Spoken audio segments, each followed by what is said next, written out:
Hi, ako si Jay at ito ang kwento ko dito sa Canada. So, ang status ko po ay isa akong temporary foreign worker, which is kaparehas din ng mga status ng mga nandito ngayon sa Canada. So, alam naman ng lahat na maraming changes na nangyari ngayon sa Canada. And well, syempre bilang isang temporary foreign worker, so susunod lang tayo sa kung ano yung mga policy na nilalabas ng Canada dahil syempre nagtatrabaho lang naman tayo dito. Sino ba naman na mag-a-adjust kundi syempre tayong mga nagtatrabaho lang dito. May expire ang contract ko ng September 2025 pero nakagawa ko ng paraan para hindi ako ma-expire this September 2025. Nung nalaman ko agad ang news about sa changes dahil malimit akong manood, magbasa, minsan nagre-research din ako kung ano yung nangyayari na sa Canada dahil nga alam naman yan ng lahat kasi lumalabas yan sa news, lumalabas yan sa TikTok, sa Facebook o sa mga social media platform.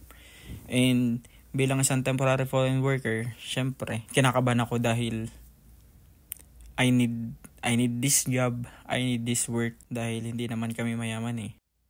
Hindi kagaya ng iba na may option sila sa buhay. So kaya ang thinking ko agad that time is kailangan kong gumawa ng paraan dahil hindi ko afford na mawala ng trabaho.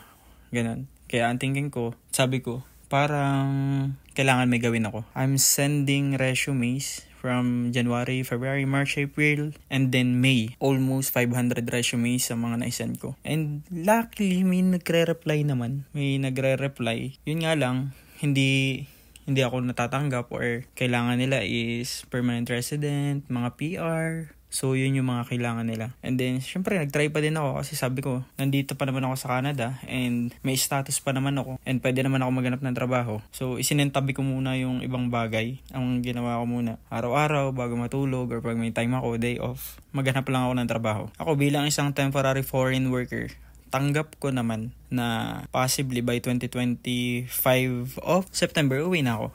And sabi ko, okay lang, uwi ako. Kasi sabi ko naman, bata pa naman ako, I'm 28. Pwede naman akong bumalik somehow. Dahil, ayun, naisip ko naman, pwede naman akong bumalik dahil, kumbaga, may experience na ako. I have experience in Canada as temporary foreign worker. Siguro mas, kumbaga, may connection kahit papano. Kaya sabi ko, okay lang. Balik na lang ako sa Pinas if wala talaga. And then, magtrabaho muna ako sa Pinas, kami ng wife ko. And pag may pagkakataon na ulit bumalik dito, so babalik. Magtatry ulit bumalik dito pag okay na ulit. And ito na nga, May 2025, may tumawag sa akin and na-interview ako. And dalawang interview siya, 30 minutes na interview from owner-operator and parang operations manager, ganun. And ang bilis na naging process. Nung una, hesitant pa ako magbigay ng mga information ko, documents kasi baka scam, baka hindi legit, baka alam mo yun, makuha lang yung mga personal information ko. Pero sabi ko, andito na ako. I will take the risk. Pero syempre, nag-background check din ako. Same ng ginagawa nila. I did also background check on them. And sa ngayon, I'm waiting for a new work permit. While waiting for a new work permit, I'm authorized to work until May 2026. Sabi ko, if hindi man lumabas yung work permit ko, okay lang. Dahil kahit pa paano, na-extend naman ako until May 2026. 8 months from 2025 of September.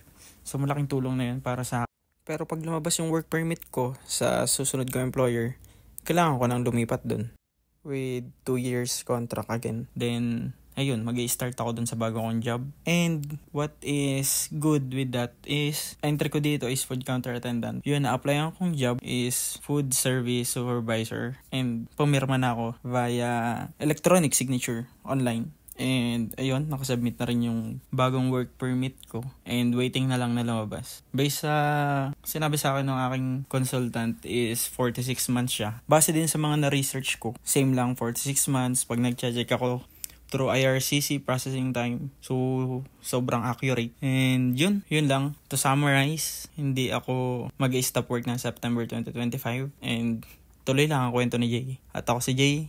At itong kwento ko dito sa Canada.